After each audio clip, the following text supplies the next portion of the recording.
Lagu pertama.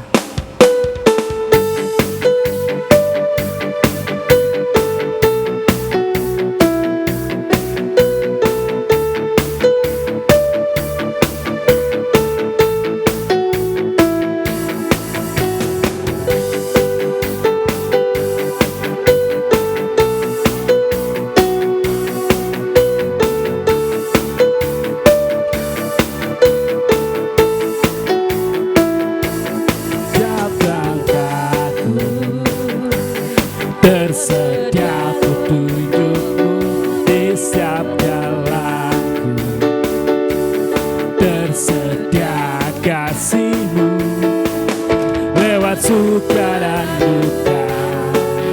Kau sandaran bagiku lewat semua hatiku. Engkau hari esokku, Tuhan sedia hari yang ku pinta yang sempurna, hari ini dan selamanya. Lihat burung di udara, bunga-bunga yang di padang, dan salibnya dan Dia sediakan bagiku. Kita nyanyikan lagi dari awal ya.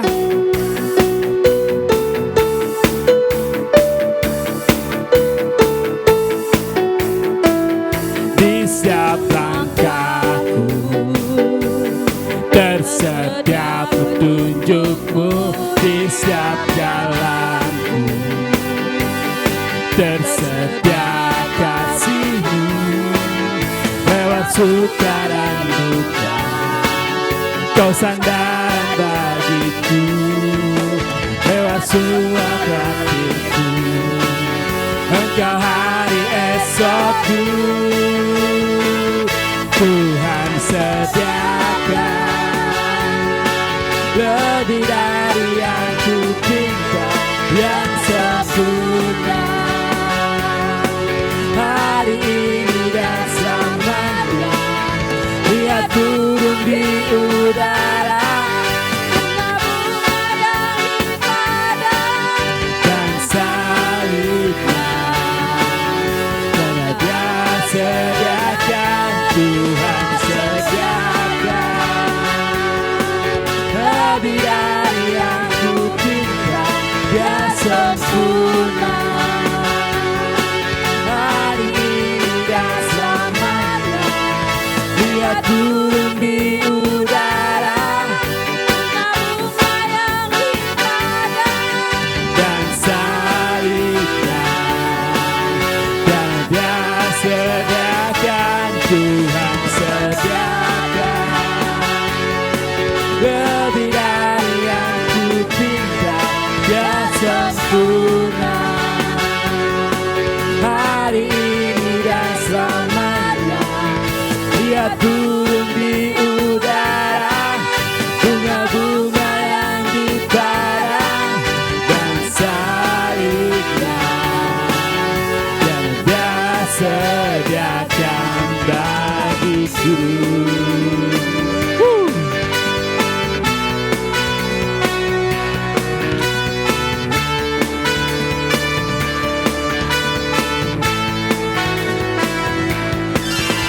Haleluya.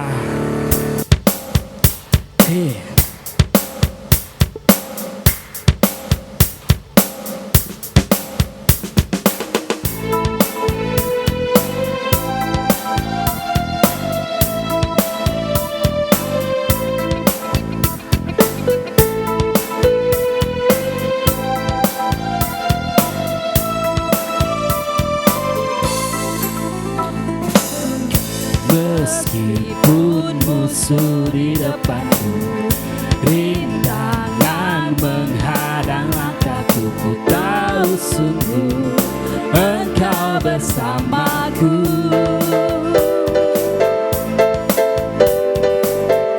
Beribu rebah di kiriku, berasa di sisi kanan, ku tahu jangan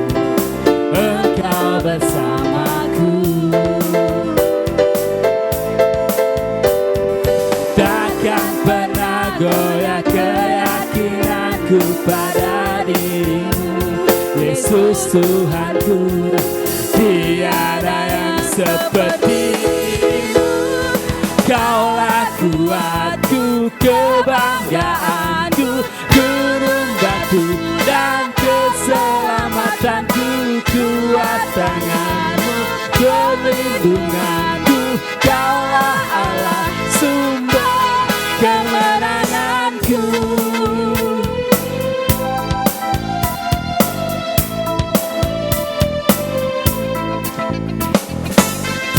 Meskipun musuh di depanku, rintangan menghadang langkahku, ku tahu sungguh Engkau bersamaku.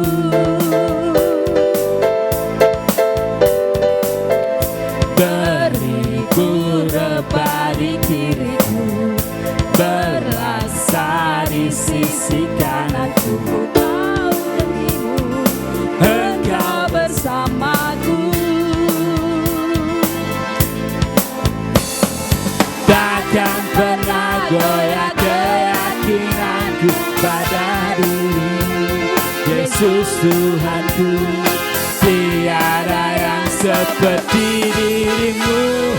Kaulah kuatku, kebanggaanku, gunung batu dan keselamatanku. Kuat tangan-Mu, perlindunganku, Kaulah Allah, sumber kemenangan. Kaulah kuatku, kebanggaanku, gunung batu dan keselamatanku.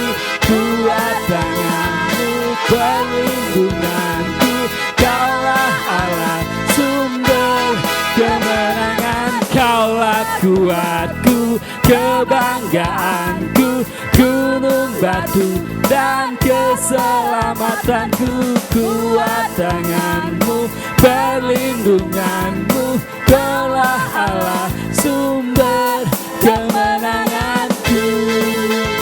Sumber kemenanganku, sumber kemenanganku, sumber kemenangan. Kaulah kuatku. Kita percaya akan rencana Tuhan sangat indah.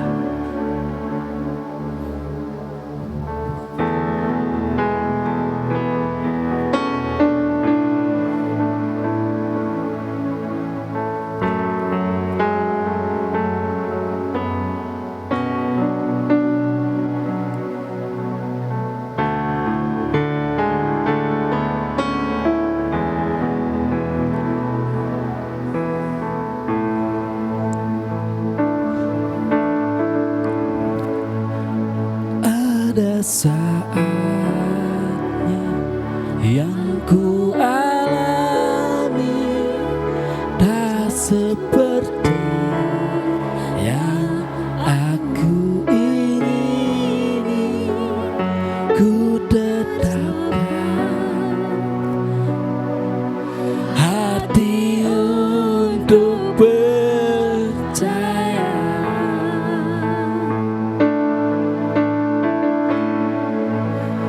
Ada saatnya yang ku hadapi, seringkali aku tak mengerti. Ku terpilih untuk tetap setia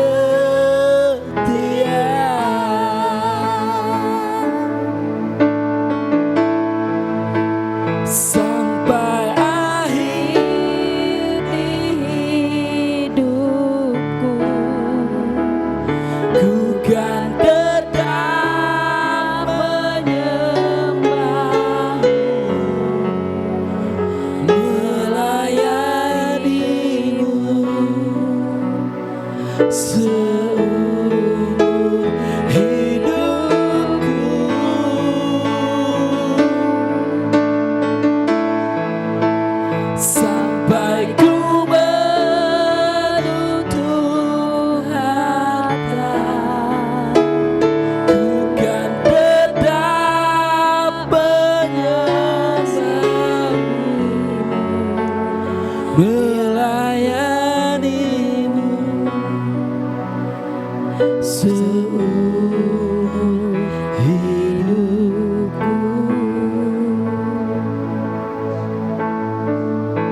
yang ku hadapi.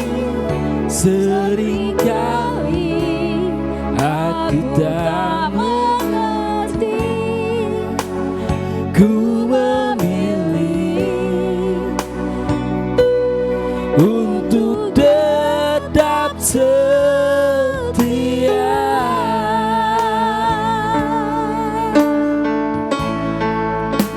Sampai akhir di hidupku,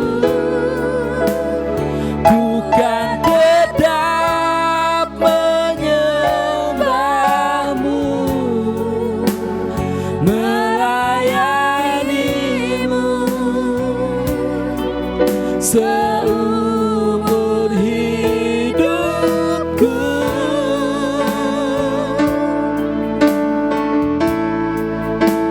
Sampai ku menutup mata,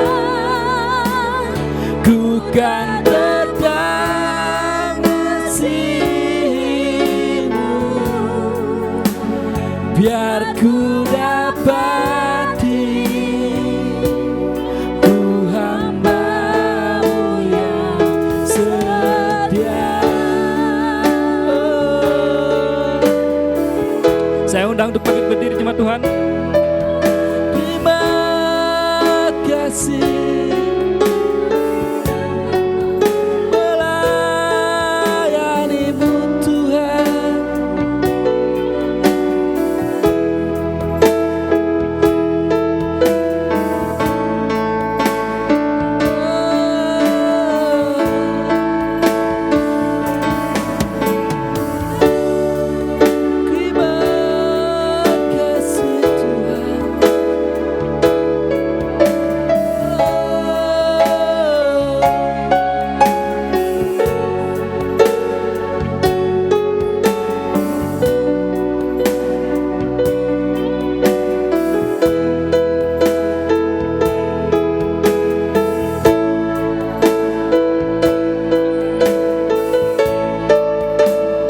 Sampai akhir di hidupku, ku kan tetap menyembahmu, melayanimu seumur hidupku.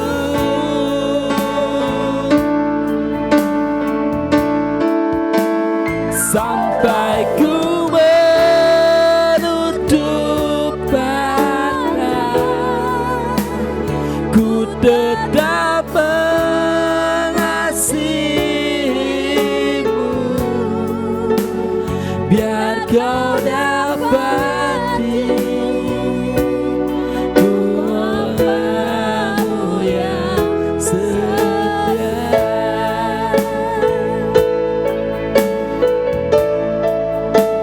Sampai akhir di hidupku, ku kan tetap menyembahmu,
Haleluya. Shalom bagi kita semua.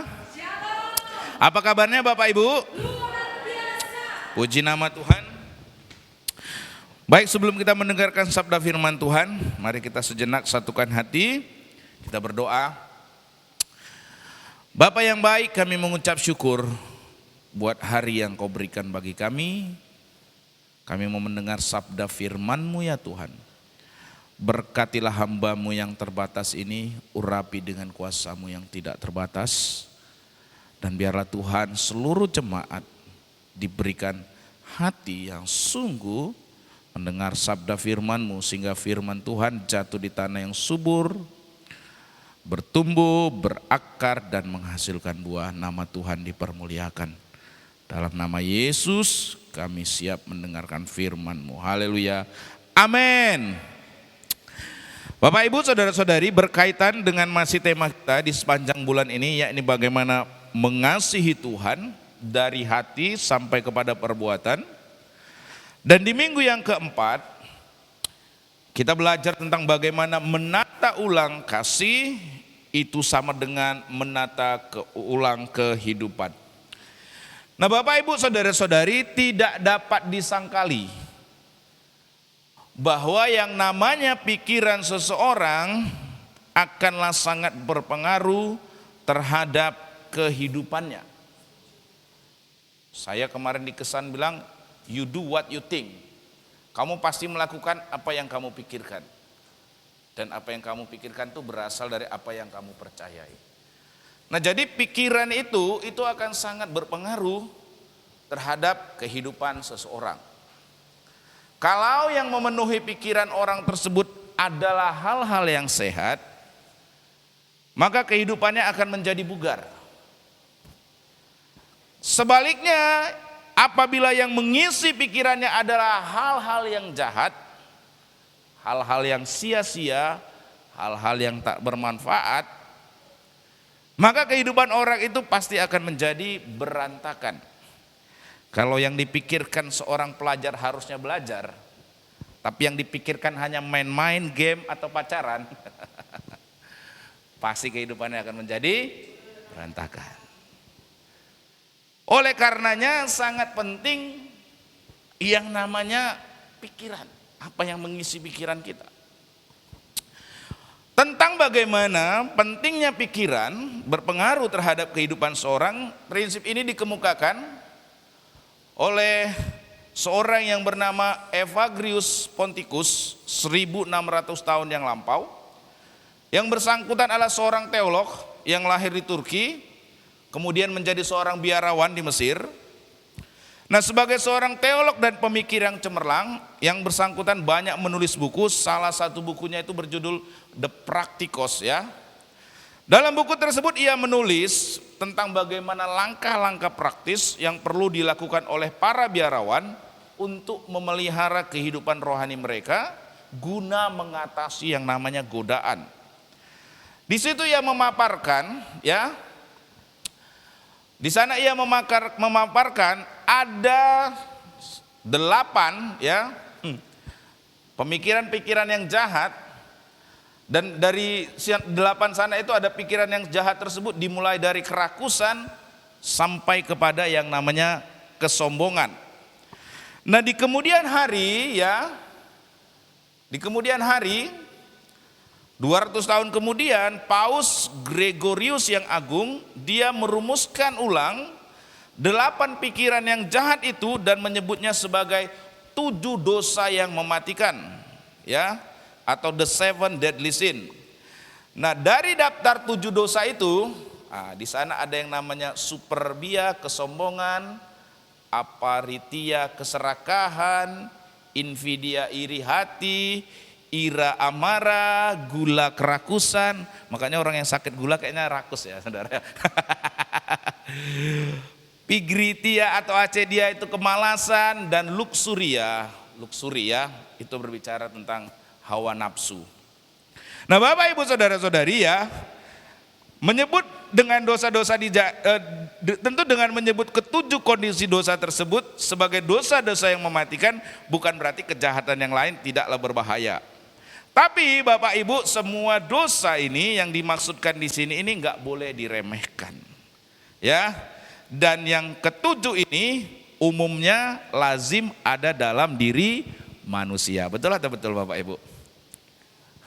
Satu di antara tujuh ada nggak dalam hidup kita?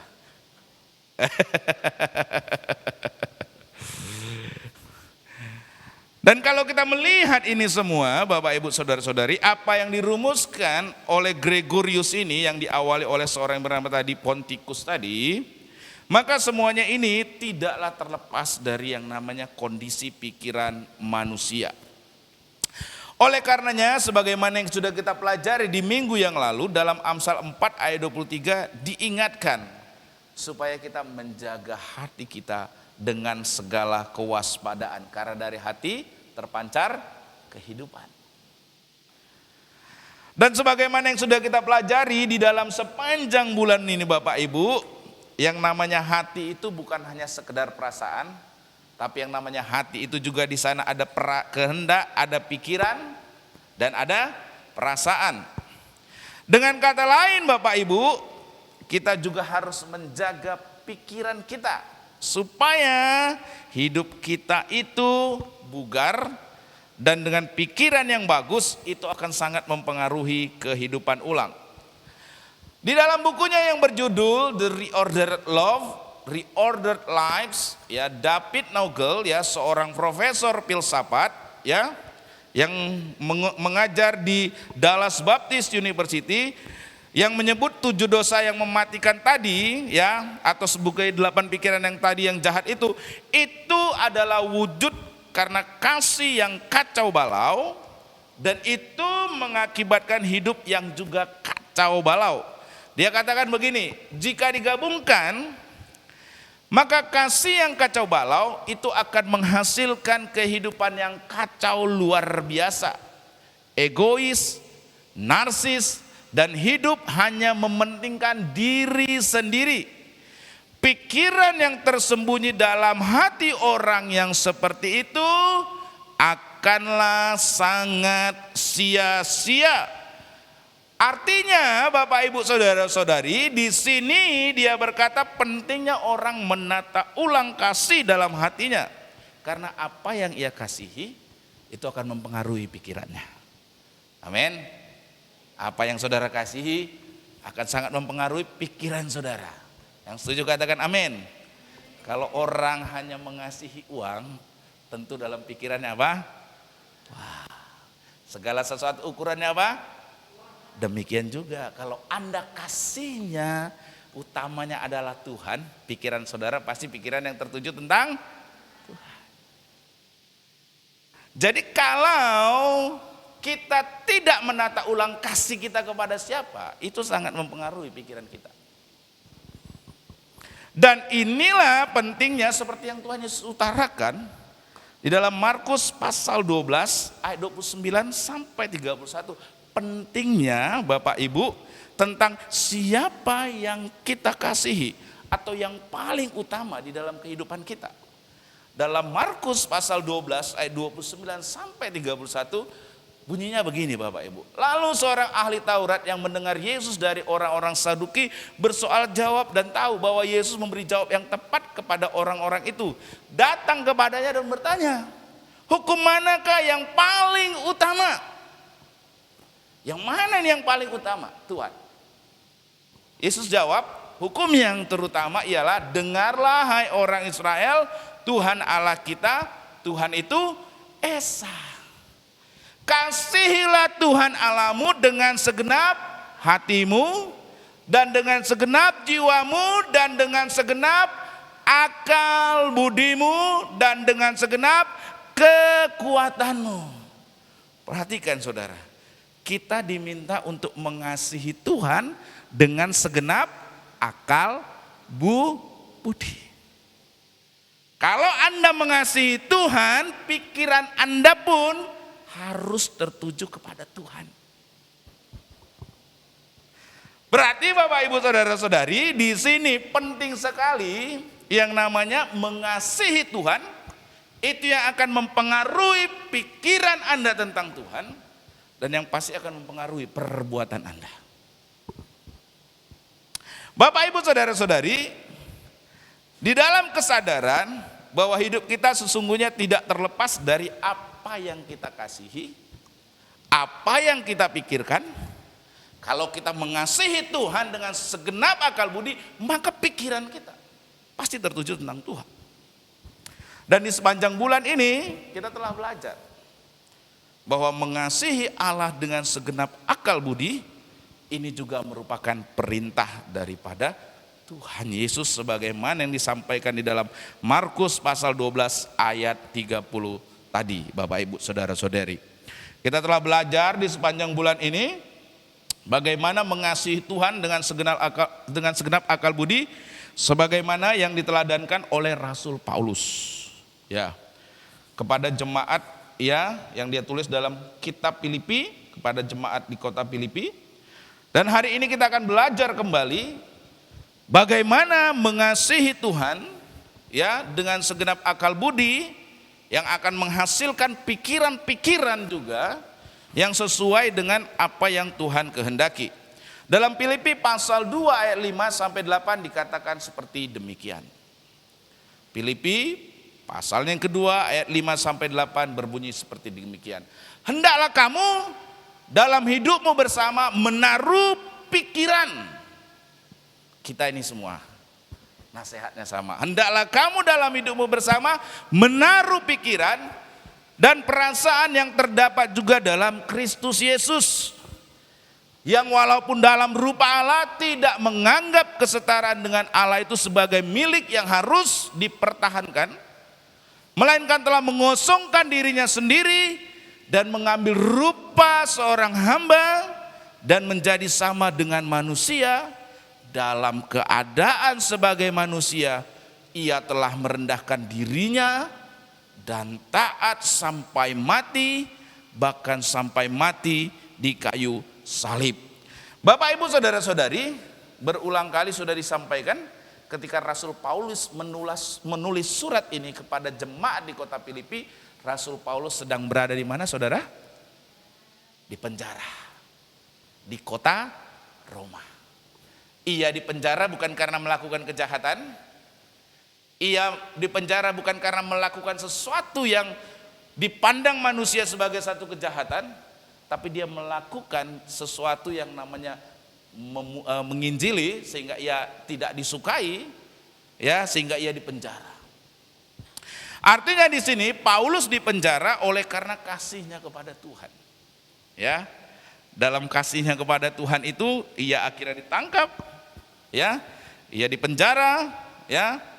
Dan kemudian ia mau naik banding, itu sebabnya ia berada di kota Roma. Ia ingin banding kepada kaisar, ya Bapak Ibu. Nah, yang menarik, walaupun Paulus di sini karena dipenjara tentu mengalami yang namanya penderitaan, betul? Ya kan? Amin. Gak ada itu orang yang suka di penjara, enak banget di penjara. No, pasti yang di penjara tidak enak. Itu pasti satu penderitaan. Nah, walaupun yang bersangkutan itu mengalami penderitaan tentu bukan karena ia bersalah, tapi kebebasannya dirampas, ya, dia tentu akan mengalami perlakuan yang tidak adil, tapi karena kasihnya kepada Kristus, sebagaimana yang kita baca tadi dalam suratnya ini di sini, kasihnya kepada Tuhan itu tidak berubah. Kasihnya kepada Tuhan itu tidak berkurang. Oh Tuhan, gara-gara kau aku di penjara, malaslah aku melayani kau. Enggak gitu ya saudara, amin. Dia tetap mengasihi Tuhan. Pikirannya tidak berubah, hatinya tidak berubah, kasihnya kepada Tuhan tetap tidak berubah. Sekalipun ia di dalam penjara di kota Roma, Rasul Paulus tetap dengan gigih terus memberitakan Injil. Ya. Dan inilah merupakan salah satu wujud kasihnya kepada Allah dengan segenap hati, dengan segenap jiwa, dengan kekuatan, dan tentunya dengan segenap akal budi tadi. Dia benar-benar mengasihi Tuhan. Dan di dalam kasihnya kepada Kristus, sebagaimana yang ditulisnya tadi dalam pasal 2 ayat 5, Paulus juga memberi nasihat kepada jemaat di Filipi, ya, agar mereka menaruh pikiran dan perasaan yang terdapat juga dalam Kristus Yesus. Dinasehatkan supaya jemaat di Filipi agar mereka menaruh pikiran dan perasaan yang juga terdapat dalam Kristus Yesus. Nah, Bapak Ibu saudara-saudari, memang salah satu wujud dari mengasihi Kristus adalah bagaimana mengendalikan pikiran-pikiran kita agar selaras dengan pikiran Kristus. Saya ulangi, memang salah satu wujud dari mengasihi Allah adalah bagaimana saudara mengendalikan pikiran Anda agar pikiran-pikiran Anda itu adalah pikiran yang serupa, yang selaras dengan Kristus. Ayat 5 ini menegaskan bahwasanya kitalah yang menentukan, Bapak Ibu saudara-saudari, apa yang harus mengisi pikiran kita. Amin. Bapak Ibu tidak yang memutuskan untuk apa yang saudara pikirkan. Atau saya yang memutuskan. Apa yang saudara pikirkan, Anda yang memutuskan atau saya yang memutuskan? Apa yang ada dalam pikiran Anda, yang mengisi pikiran Anda, itu Anda yang menentukan. Bukan saya. Kalau Anda pikirannya mau jahat, Anda yang menentukan. Apa yang mau Anda pikirkan, siapa yang menentukan? Anda. Nah, Bapak Ibu saudara-saudari, sama seperti apa yang mengisi dompet saudara. Apa yang mengisi dompet saudara, saudaralah yang menentukan, betul? Dompetmu sini, saya yang mau atur ya, ini, bisa? Nggak bisa. Siapa yang menentukan? Anda. Demikian juga dengan pikiran. Andalah yang menentukan. Nah, Bapak Ibu saudara-saudari, apa yang mengisi pikiran saudara, ya, itu Andalah yang menentukan. Tetapi di sini dinasihatkan oleh Rasul Paulus, ya, sebagaimana ditulis dalam Filipi pasal 2 ayat 5 tadi, Rasul Paulus berkata begini, hendaklah kamu menaruh pikiran dan perasaan yang terdapat juga dalam Kristus Yesus. Bapak Ibu saudara-saudari, di sini pentingnya memberikan perhatian terhadap apa yang mengisi pikiran ini adalah sama dengan pentingnya memperhatikan dengan baik-baik juga apa yang mengisi dompet saudara. Kalau saudara ingin melakukan perjalanan yang jauh, apa yang saudara isi? Dompet saudara harus tebal, saudara. Kalau dompetnya tak ada, mau melakukan perjalanan jauh, celaka 12 nanti saudara. Amin. Demikian juga dalam hidup ini, perjalanannya kan panjang kan? Panjang sekali. Itu sebabnya saudara harus mengisi pikiran-pikiran saudara adalah pikiran yang selaras dengan Kristus. Supaya perjalanan panjang ini gak korslet hidup saudara, karena pikirannya korslet. Amin. Ya, perjalanan hidup ini panjang. Karena perjalanan yang panjang, pikiran-pikiran kita pun haruslah pikiran-pikiran yang baik dan benar. Nah, Bapak Ibu saudara-saudari, kehidupan kita ini bagaikan suatu perjalanan yang sangat jauh. Oleh karenanya, apa yang mengisi pikiran kita itu sangatlah perlu diperhatikan. Karena sebagaimana yang disampaikan di awal tadi, apa yang kita pikirkan menentukan langkah kehidupan kita. Amin. Apa yang kita pikirkan itu menentukan keadaan perjalanan dari kehidupan yang kita tempuh. Nah, selanjutnya di ayat 6 sampai 11 Paulus menguraikan pikiran-pikiran yang ada dalam Kristus Yesus Tuhan kita. Pikiran-pikiran yang harus mengisi daripada pikiran jemaat di Filipi dan tentunya juga harus mengisi pikiran kita. Pikiran-pikiran Kristus yang menjadi teladan dalam hidup Paulus, pikiran-pikiran daripada Kristus Yesus Tuhan itu adalah yang pertama, ya, mengasihi dalam kerendahan hati. Pikiran yang ada pada Kristus tersebut adalah yang pertama, mengasihi dalam kerendahan hati. Katakan kanan kiri saudara, mengasihi dalam kerendahan hati. Itulah adalah pikiran yang ada dalam Kristus Yesus. Itulah pikiran Kristus Yesus, mengasihi dalam kerendahan hati. Bapak Ibu saudara-saudari, yang namanya kasih dan kerendahan hati itu selalu berjalan seiring. Kasih yang tulus tidak akan pernah lahir dari hati yang congkak. Oleh karenanya dalam 1 Korintus pasal 13 ayat 4, Paulus menulis bahwa kasih itu tidak sombong. Amin. Kasih itu tidak memegahkan diri. Amin. Coba ini saudara-saudari, bayangkan ini, Anda sebagai seorang istri. Ya. Kalau suami saudara berkata begini, oh kamu harus tahu ya, kalau aku mengasihi engkau itu, hal itu adalah karena aku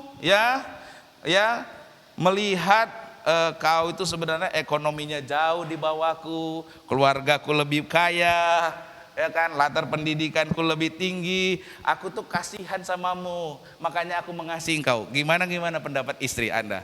Para istri, kalau suami Anda berkata begitu, kalau ada yang seperti itu udah ditinggalkan sama istrinya. Bapak Ibu saudara-saudari, kalau kasih yang demikian itu dapatkah disebut sebagai kasih yang tulus? Enggak. Kasih yang sejati atau kasih yang tulus tidak akan pernah diwarnai dengan kecongkakan seperti itu. Amin. Oleh karenanya kasih itu selalu berjalan seiring dengan kerendahan hati.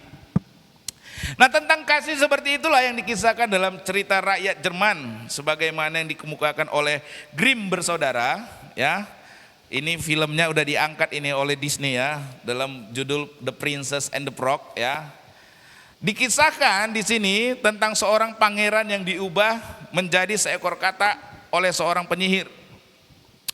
Sang penyihir berkata bahwa kekuatan sihirnya itu akan punah dan sang katak itu akan bisa berubah menjadi seorang pangeran kembali kalau ada seorang pemudi yang mencintainya dengan hati yang tulus. Tentu ini adalah hal yang mustahil. Sebab pada umumnya para pemudi akan merasa jijik ketika melihat seekor katak. Nah, lebih lanjut dikisahkan bahwa suatu hari seorang putri raja sedang bermain-main dengan sebuah bola yang terbuat dari emas. Tanpa sengaja bola itu terjatuh ke dalam sebuah kolam dan sang putri tidak mampu menemukannya kembali. Sementara ia menangis, datanglah sang katak yang adalah jelmaan dari sang pangeran tadi. Si katak berkata bahwa ia bersedia menolong sang putri untuk mendapatkan bola yang terjatuh tadi dalam kolam, asal sang putri itu rela bersahabat dengan dirinya. Karena tidak memiliki pilihan yang lain, sang putri menyetujui persyaratan tersebut dan katak pun menolong dirinya dengan menemukan kembali bola yang terjatuh dalam kolam. Singkat cerita, ya, melalui perjalanan yang tidak mudah, lama kelamaan persahabatan di antara sang putri dengan sang katak tadi berubah menjadi relasi yang diwarnai dengan cinta. Ketika sang putri akhirnya mengungkapkan cintanya kepada sang katak, di saat itu kekuatan sihir yang selama ini membelenggu sang katak terlepas dan si katak berubah menjadi seorang pangeran lagi. Nah, Bapak Ibu saudara-saudari, dari cerita ini, kalau semisalnya sang putri mencintai seorang yang pangeran yang gagah dan tampan, tentu hal itu adalah cinta yang wajar saja. Itu cinta yang biasa, saudara. Yang biasa. Tapi kalau ia bersedia mengasihi seekor katak tanpa mengetahui, ya kan dia nggak tahu nih kalau si katak tadi itu adalah seorang pangeran yang dikutuk kena sihir. Itu kalau dia bisa kalau ia bersedia mengasihi seekor katak tanpa mengetahui bahwa si katak sebenarnya adalah seorang pangeran, maka kasih seperti itu merupakan kasih dengan kerendahan hati, saudara. Kasih yang dengan kerendahan hati. Dan Bapak Ibu saudara-saudari, kasih yang demikian seperti ini adalah kasih yang sejati. Nah, Bapak Ibu saudara-saudari, kasih seperti itu pula yang ada pada diri Yesus. Sehingga dalam Filipi pasal 2 ayat 6 yang sampai ayat yang ke-7 ditulis seperti berikut. Yang walaupun dalam rupa Allah tidak menganggap kesetaraan dengan Allah itu sebagai milik yang harus dipertahankan, melainkan telah mengosongkan dirinya sendiri dan mengambil rupa seorang hamba dan menjadi sama dengan manusia. Ini pikiran yang ada pada Kristus Yesus Tuhan kita. Tentu saja Kristus Yesus Tuhan kita jauh lebih mulia daripada kita manusia yang berdosa ini, amin. Jauh lebih mulia. Dia adalah Tuhan. Dia tidak berdosa, dia yang maha mulia. Tapi karena kasihnya, ia rela merendahkan dirinya. Atau yang dalam istilah ayat 7, dengan perasa mengosongkan dirinya sendiri. Ini satu langkah merendahkan diri yang sangat luar biasa, betul? Amin. Kalau kita manusia yang sangat berdosa Bapak Ibu, tapi kasihnya Tuhan yang mulia itu rela merendahkan dirinya. Bapak Ibu saudara-saudari, karena sebagai Allah ia bersedia mengambil rupa seorang hamba dan dia bersama dengan manusia. Wow. Inilah kerendahan hati yang tiada taranya. Amin. Amin Bapak Ibu saudara-saudari. Bapak Ibu saudara-saudari, walaupun sesungguhnya dia jauh lebih mulia daripada kita manusia yang berdosa, namun karena kasihnya ia rela merendahkan diri dan mengosongkan dirinya.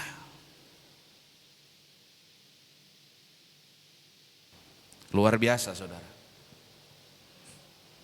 Kasih Tuhan itu, Anda lihat. Saya berulang kali bilang, seorang wali kota belum tentu mau menjadi seperti orang-orang yang tinggal di Loksam. Baru wali kota, nggak usahlah wali kota lah. Yang lebih rendah lagi aja lah seorang pejabat-pejabat yang normal-normal saja lah di pemerintahan kota tebing tinggi ini. Mau nggak menjadi serupa dengan orang-orang yang tinggal di sana? Belum tentu saudara.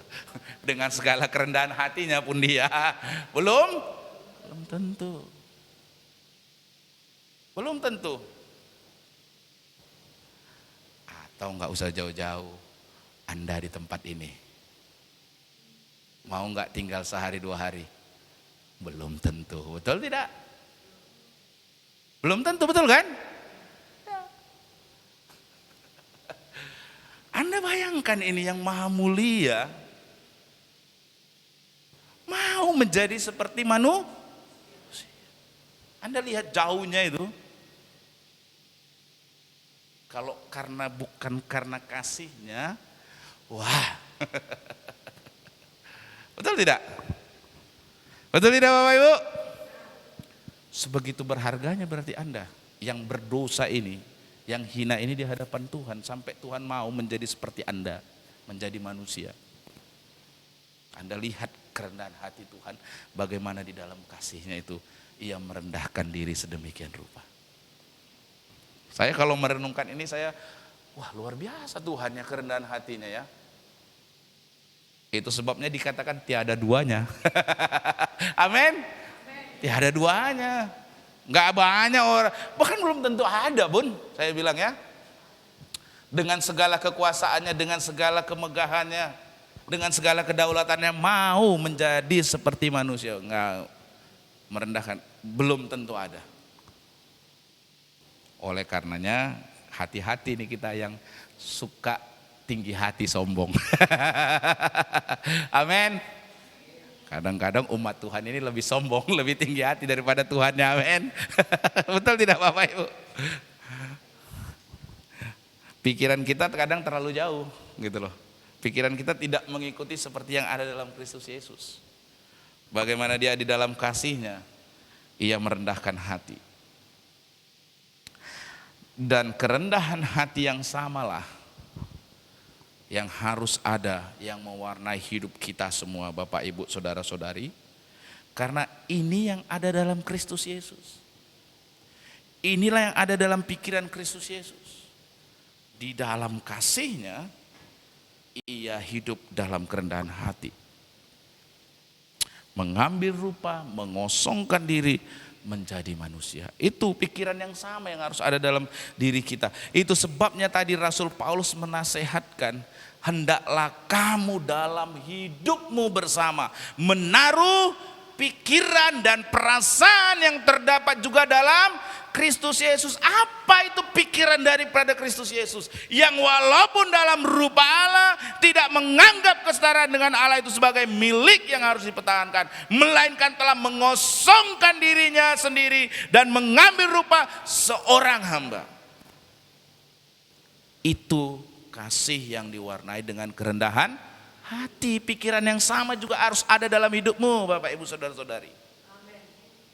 Amin. Pikiran yang sama harus ada dalam hidup kita.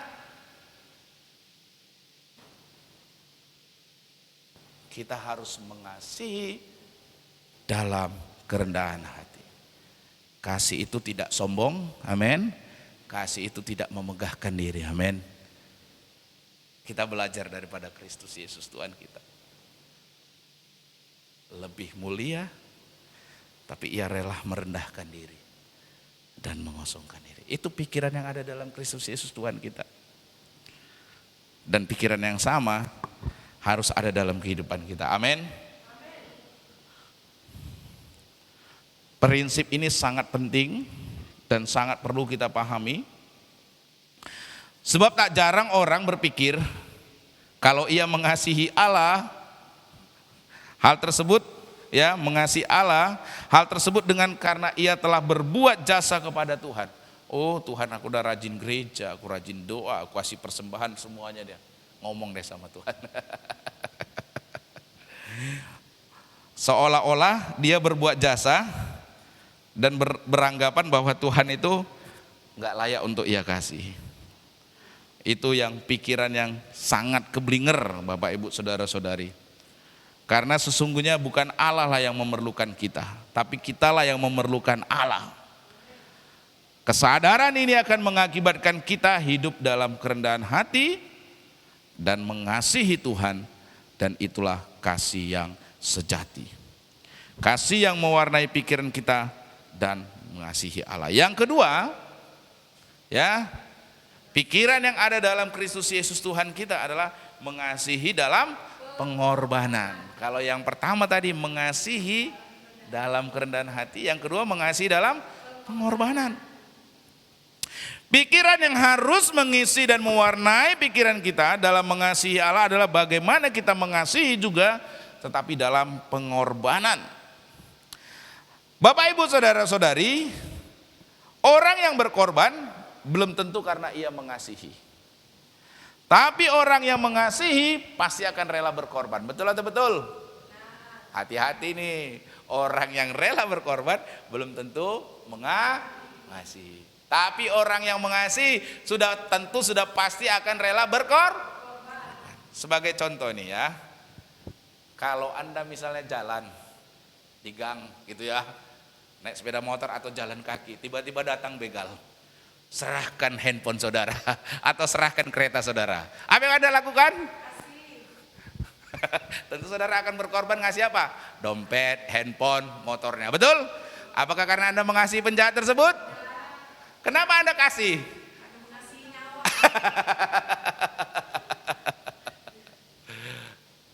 Jadi orang yang berkorban belum tentu mengasihi. Dia mengorbankan hartanya, handphonenya, dompetnya, keretanya kepada orang yang membegal itu bukan karena kasih. Orang yang berkorban belum tentu mengasihi. Jadi hati-hati nih saudara. Ya, kalau ada orang yang berkorban demi saudara, cek dulu benar-benar mengasihi atau karena ada motivasi lain. Si Pak Baru senyum-senyum dia. Karena orang yang berkorban belum tentu mengasihi. Bisa jadi ada udang di balik rempeyek, saudara. Kan? Ada udang di balik batu. Kasih dulu maunya apa gitu, saudara. Tapi kalau orang yang benar-benar mengasihi, orang tersebut sudah pasti rela berkorban. Contohnya ini saudara. Nah, yang baru-baru hari ini saudara. Seorang ibu nekat terobos kobaran api, selamatkan 2 anaknya dari kebakaran. Wah ini, kalau ini udah pasti seorang ibunya karena mengasihi anaknya. Sehingga kobaran api pun dia terobos mau selamatkan anaknya. Nih beritanya satu lagi. Seorang ayah di Sintang tewas usai menerobos api demi selamatkan. Nah ini saudara. Kalau yang mengasihi sudah pasti rela berkorban. Orang yang berkorban hati-hati. Belum tentu karena ia mengasihi. Tapi kalau orang tersebut yang benar-benar mengasihi, sudah pasti ia akan rela berkorban. Nah, sikap rela berkorban seperti inilah yang mewarnai pikiran Kristus Yesus Tuhan kita. Di dalam kasihnya kepada kita. Sehingga dalam Filipi pasal 2 ayat yang ke-7 sampai dengan ayat yang ke-8, Rasul Paulus menulis sebagai berikut. Dalam keadaan sebagai manusia, ia telah merendahkan dirinya dan taat sampai mati. Bahkan sampai mati di kayu salib. Bapak ibu saudara-saudari, perlu diketahui bahwa bila Yesus yang adalah Tuhan bersedia merendahkan diri, yaitu sama dengan manusia, tindakan tersebut sesungguhnya adalah satu pengorbanan. Amin. Yesus menjadi seperti manusia. Itu adalah pengorbanan yang sangat benar, sangat besar. Bagaimana tidak sangat besar, pribadi yang mulia, yang maha agung, yang maha kuasa, rela merendahkan diri menjadi sama dengan manusia yang hina. Ini merupakan satu pengorbanan yang sangat besar. Dan dalam keadaan sebagai manusia. Terlebih lagi seperti yang ditulis di ayat 7 dan 8 tadi, dalam keadaannya sebagai manusia, Tuhan kita Yesus Kristus dengan taat ia bersedia mengalami kematian. Mati di atas kayu salib. Padahal Tuhan adalah sang sumber kehidupan. Tapi ia rela berkorban. Mengalami kematian di atas kayu salib. Ini merupakan satu pengorbanan yang luar biasa. Tuhan mati sampai mati di kayu salib. Anda tahu enggak? Kalau yang namanya mati di kayu salib itu saudara, ya, itu adalah salib itu adalah tempatnya para kriminal. Kalau orang-orang Yahudi zaman dahulu itu disalibkan di kayu salib, itu pelaku kejahatan yang luar biasa. Pertanyaan saya, Yesus melakukan kejahatan apa? Sampai ia rela disalibkan seperti itu.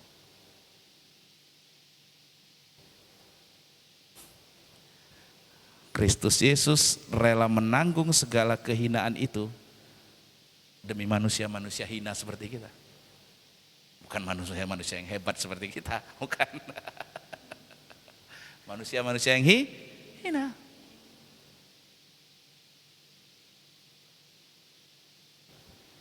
Bila Yesus yang adalah Allah bersedia merendahkan diri yaitu sama dengan manusia, tindakannya ini merupakan satu pengorbanan yang besar, sangat besar ini. Dalam keadaannya sebagai manusia, ia bersedia mengalami kematian. Padahal dia adalah sang sumber kehidupan. Sehingga dengan rela mengalami dia kematiannya. Kematian di kayu salib bukan merupakan satu penderitaan saja yang luar biasa, tetapi juga suatu kehinaan yang sangat mendalam. Karena hanya penjahat kelas berat saja yang akan dihukum mati dengan cara disalibkan. Wow, itulah yang telah Yesus tanggung bagi kita. Manusia yang sebenarnya tidak layak untuk dikasihi. Itulah pengorbanan yang luar biasa. Pengorbanan karena kasih yang sejati. Bapak, Ibu, saudara-saudari, inilah pikiran Tuhan kita Yesus Kristus. Ya, luar biasa, ya. Oleh karenanya, Bapak, Ibu, saudara-saudari, kerelaan untuk berkorban seperti itu juga yang harus mewarnai pikiran kita, Bapak Ibu. Tadi kan nasihatnya gitu. Hendaklah kamu dalam hidupmu bersama menaruh pikiran dan perasaan yang terdapat juga dalam Kristus Yesus. Pikiran yang harus ada dalam kehidupan Anda, yang mewarnai kehidupan Anda adalah bagaimana dalam kasih itu rela untuk berkorban. Kasih kita kepada sesama maupun kasih kita kepada Tuhan.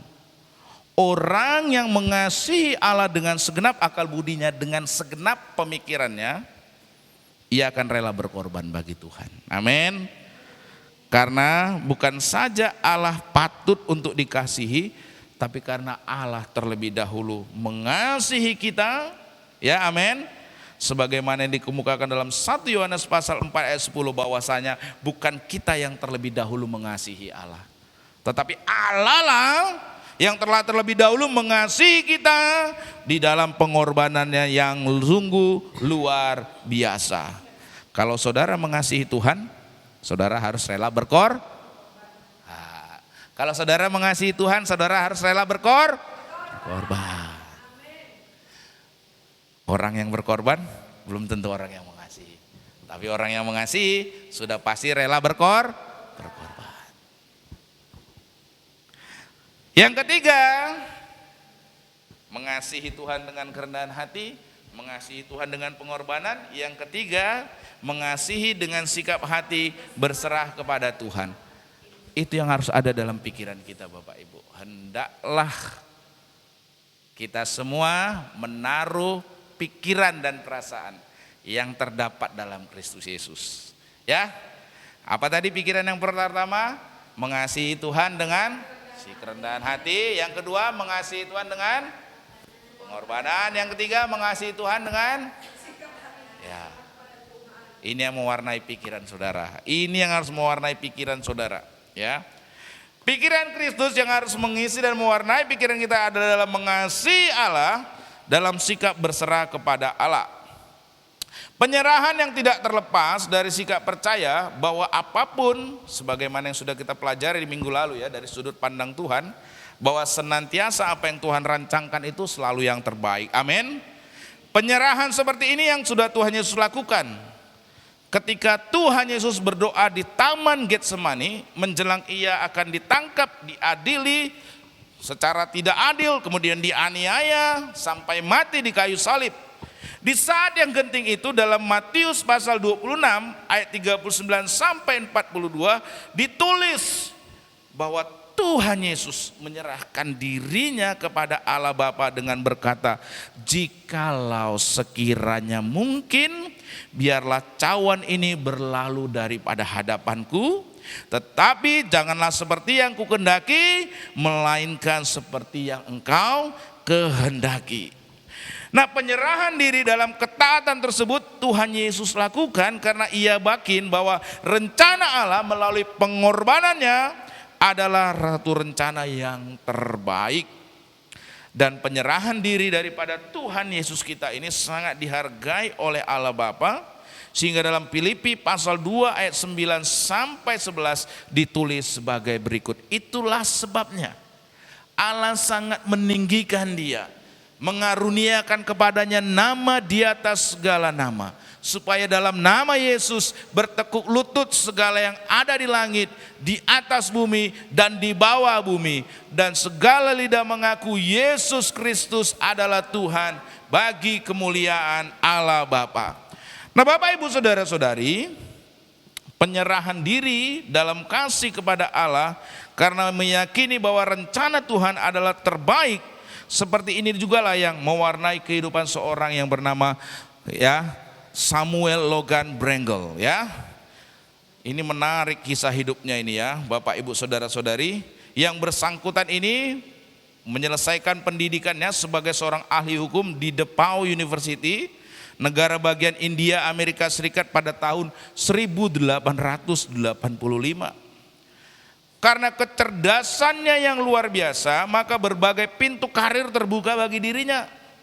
Tapi Samuel menolak semua tawaran tersebut karena ia meyakini bahwa Tuhan memanggil dirinya untuk menjadi seorang pengkhotbah. Guna menyiapkan diri untuk melayani Tuhan dengan lebih baik, ya, Ia melanjutkan pendidikannya di Boston Theological Seminary. Selepas dari pendidikan di situ udah ahli hukum, teologi lagi ya. Berbagai gereja yang besar membuka pintu bagi dirinya untuk melayani sebagai gembala jemaat. Wah, ada tawaran ini. Wah, sebagai gembala jemaat. Kembali Samuel Brengel menolak pelbagai tawaran tersebut karena ia lebih tertarik melayani sebagai seorang pengkhotbah di lembaga yang bernama Bala Keselamatan. Nah, di Siantar ada itu ya, Salvation Army ya. Sebuah lembaga yang mengkhususkan diri untuk melayani masyarakat yang berekonomi lemah. Untuk itu ia pun pergi ke Inggris guna menemui William Booth ya, pendiri lembaga daripada Bala Keselamatan. Walaupun mengetahui bahwa latar belakang pendidikan Samuel Logan Brengel ini sangat cemerlang, tetap saja William Booth ya, pendiri daripada lembaga keselamatan itu menugaskan Samuel Brengel untuk memasuki barak pelatihan di barak pelatihan bala keselamatan di kota London. Di tempat tersebut, nah ini menarik saudara, ia bukannya diberi kesempatan untuk berkhotbah, tetapi setiap hari Samuel Brengel ditugaskan untuk membersihkan sepatu para siswa pelatihan lainnya. Saudara, ahli hukum, teologi, banyak yang menawarkan jadi gembala jemaat, ditolak. Mau menjadi pengkhotbah di Bala Keselamatan, daftar di Bala Keselamatan. Bukan langsung jadi, disuruh di barak pelatihan. Apa tugasnya? Bersih-bersihkan sepatu, saudara.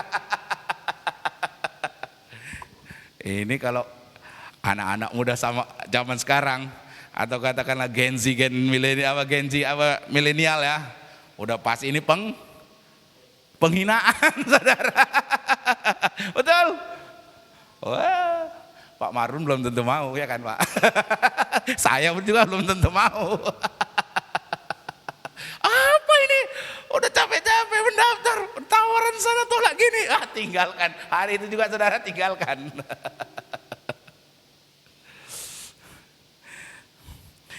Di kemudian hari dalam bukunya yang berjudul yang berjudul Love Slave, Samuel Brengel menulis bahwa ketika ia menghadapi tugas yang sangat remeh tersebut, ia bertanya kepada dirinya sendiri, inikah hal yang terbaik yang dapat kulakukan dalam lembaga bala keselamatan? Dia bertanya-tanya. Jadi yang ini yang terbaik yang bisa saya lakukan, membersihkan sepatu.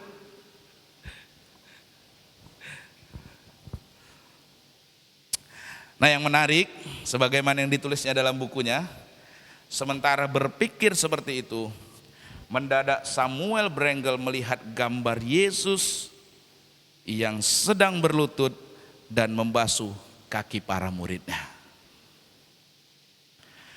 Penglihatan tersebut menyadarkan Samuel Brengel apa arti yang sesungguhnya dari mengasihi Kristus, yaitu mengabdikan diri di dalam ketaatan dan penyerahan hidup.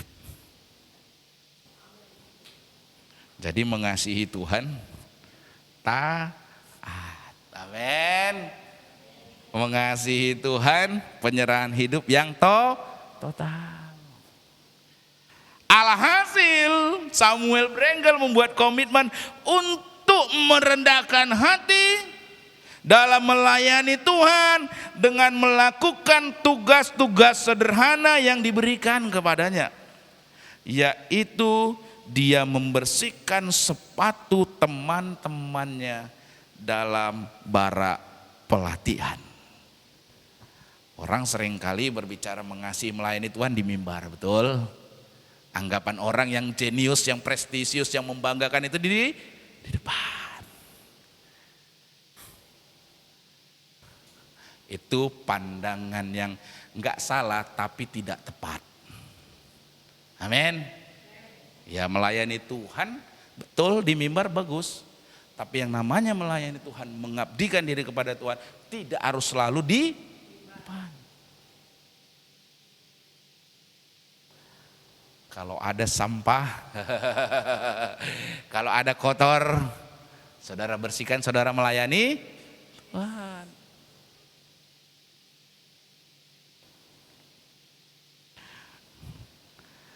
Selepas dari masa pelatihannya di Inggris, ia diutus untuk pulang ke Amerika Serikat dan melayani sana. Dalam pelayanannya Tuhan memakai Samuel Logan Brengle dengan sangat luar biasa, dan dialah seorang pribadi yang sangat berjasa besar dalam yang namanya meletakkan doktrin kekudusan di dalam lembaga bala keselamatan. Itulah kasih ya, dalam bentuk penyerahan diri dan ketaatan kepada rencana Allah yang tidak sia-sia. Amin. Tuhan kita Yesus Kristus juga seperti itu. Amin. Dia taat sampai mati di kayu salib. Berserah penuh. Bukan kehendakku, tapi kehendakmu. Samuel Brengle melihat pribadi Yesus. Dia juga taat walaupun cuma tukang semir sepatu. Amin. Amin saudara. Makanya dream big, small act ya kan. Mimpi saudara besar, tapi tindakannya harus dimulai dari yang kecil-kecil saudara. Seringkali orang impiannya gede, impiannya itu segala macam, tapi tidak mau taat dengan hal-hal yang kecil. Itu pasti akan omong kosong, nggak akan mungkin terjadi saudara. Bapak Ibu saudara-saudari, ya di sepanjang bulan ini kita telah mempelajari arti dari mengasihi Allah dengan segenap akal budi. Ya, ini merupakan itu suatu perintah daripada Tuhan Yesus ya. Mengasihi Tuhan dengan segenap akal budi, antara lain adalah bagaimana saudara menyelaraskan pikiran-pikiran saudara serupa dengan pikiran Kristus. Amin. Sekali lagi, ini yang harus saudara ingat ya. Ya, dalam Filipi pasal 2 ayat 5 sampai 8. Pikiran Kristus itu apa? Hendaklah kamu dalam hidupmu bersama menaruh pikiran dan perasaan yang terdapat juga dalam Kristus Yesus. Jadi kalau saudara mengasihi Tuhan dengan segenap akal budi, maka saudara mengisi pikiran saudara, menyelaraskan pikiran saudara dengan pikiran yang ada dalam Kristus Yesus.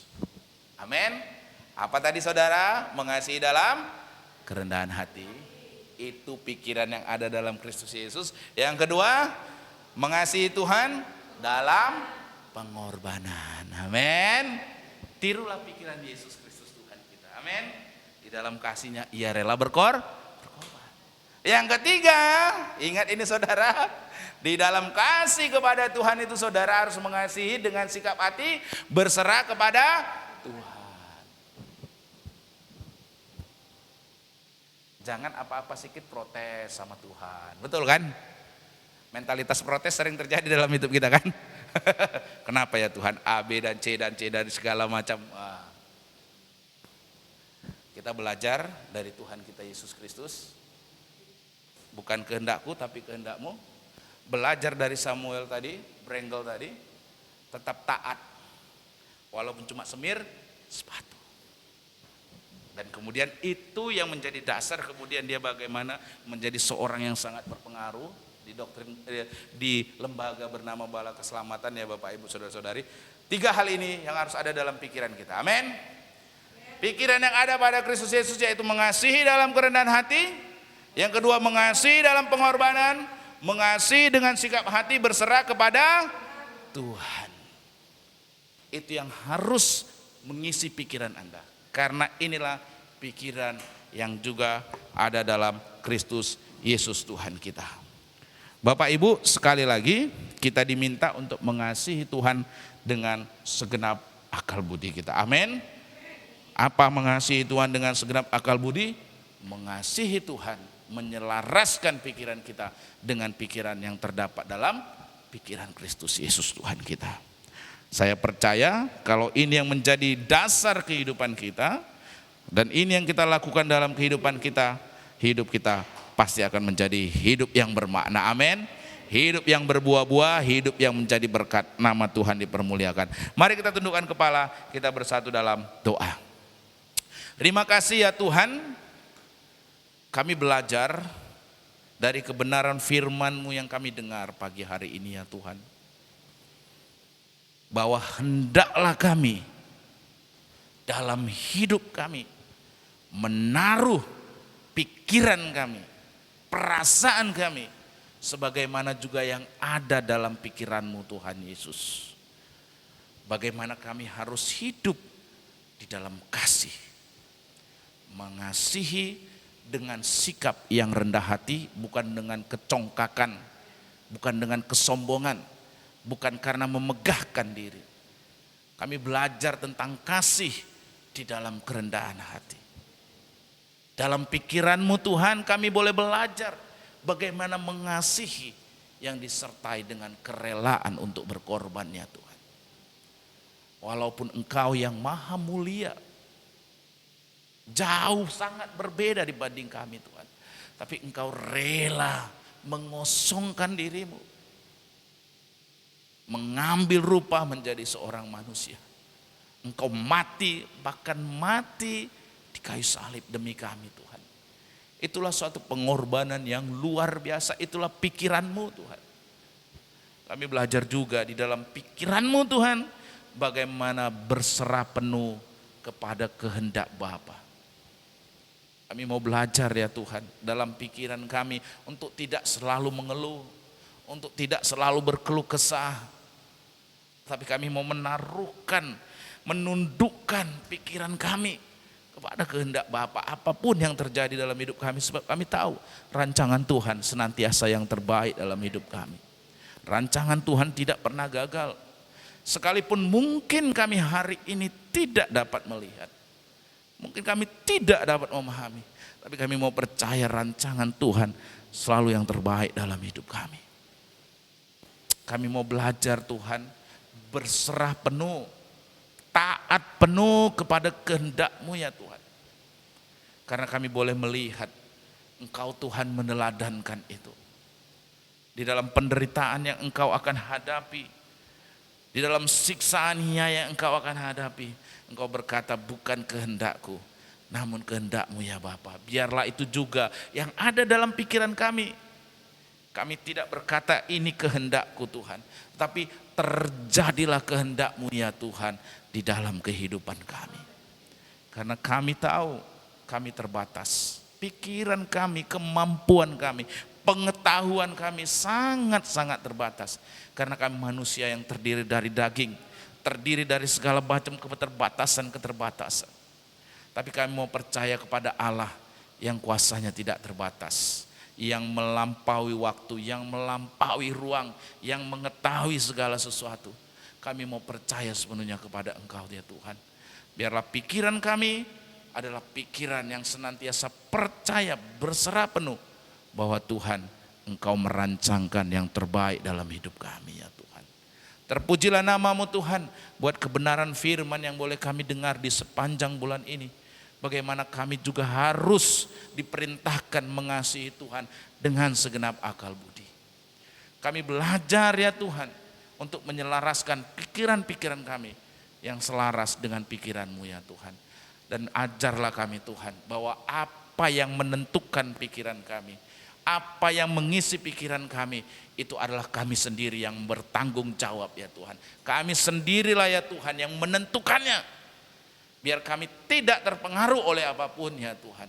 Karena kami bisa memikirkan apa yang terbaik, yang benar, yang sesuai dengan kebenaran firman-Mu yang boleh mengisi hidup kami ya Bapa.